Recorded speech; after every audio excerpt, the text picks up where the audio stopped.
നമ്മുടെ ഈ നാടിനെ പറ്റി നിങ്ങളെ അഭിപ്രായം എന്താ? അല്ലെങ്കിൽ നമ്മളെ നാടല്ല, നമ്മളെ നാട്ടിൽ വേറെ നാടുണ്ടോ? ഇല്ലല്ലോ. ഈ ജനാധിപത്യമുള്ള നമ്മളെ ഈ നാട്ടിൽ നമുക്ക് എന്ത് ആധിപത്യമാണുള്ളത്? നീ ചോദിച്ച ചോദ്യം വളരെ വളരെ ശരിയാണ്. ഉത്തരം പറയൂ അരവിന്ദ്. അതിന് എവ ഈ ജനാധിപത്യമൊക്കെ തൂക്കി പിടിച്ചോണ്ടെന്ന് ഞാനിത് എവിടെ നിന്ന് എടുത്ത് പറയാം? ആന്ധ്ര, ഞാൻ ഇന്ത്യൻ പൗരനൊന്നും അല്ലേടേ. അത് നമുക്കും കൂടെ തോന്നണം. ഈ നാടിനെ പറ്റി പറയുമ്പോ നാടിനെ പറ്റി പറയണം. ഈ ഇന്ത്യനെ പറ്റി പറയേണ്ട കാര്യം എന്തിനാണ്? സത്യം. എടാ, ഈ നാടിനെ പറ്റി പറയണമെങ്കിൽ ആദ്യം നാട്ടുകാരെ പറ്റി പറയണം. നിങ്ങൾക്ക് ആർക്കെങ്കിലും ഈ നാട്ടുകാരായിട്ട് വല്ല കണക്ഷനും ഉണ്ടോ? എന്റെ നാട്ടിൽ എന്നെ എല്ലാവർക്കും അറിയാം, പക്ഷെ എനിക്കാരെ അറിഞ്ഞൂടാ. എന്റെ നാട്ടിൽ കാണാൻ നേരെ തിരിച്ചാണ്. എന്നെ ആർക്കും അറിഞ്ഞൂടാ, എനിക്കും ആരും അറിഞ്ഞൂടാ. അല്ലേ തന്നെ നിന്നെയൊക്കെ പറഞ്ഞിട്ട് വല്ല കാര്യമുണ്ടോ?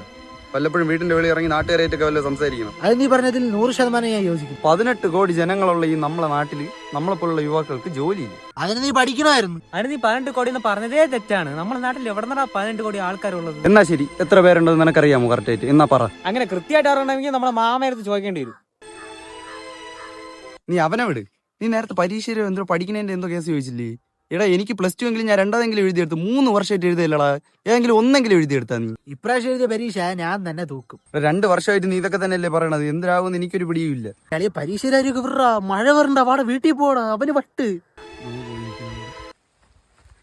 മാമ ഇത്തിരി ബിസിയെന്ന് മഴ ഓട് വാ. പറഞ്ഞിട്ട് പോടാ.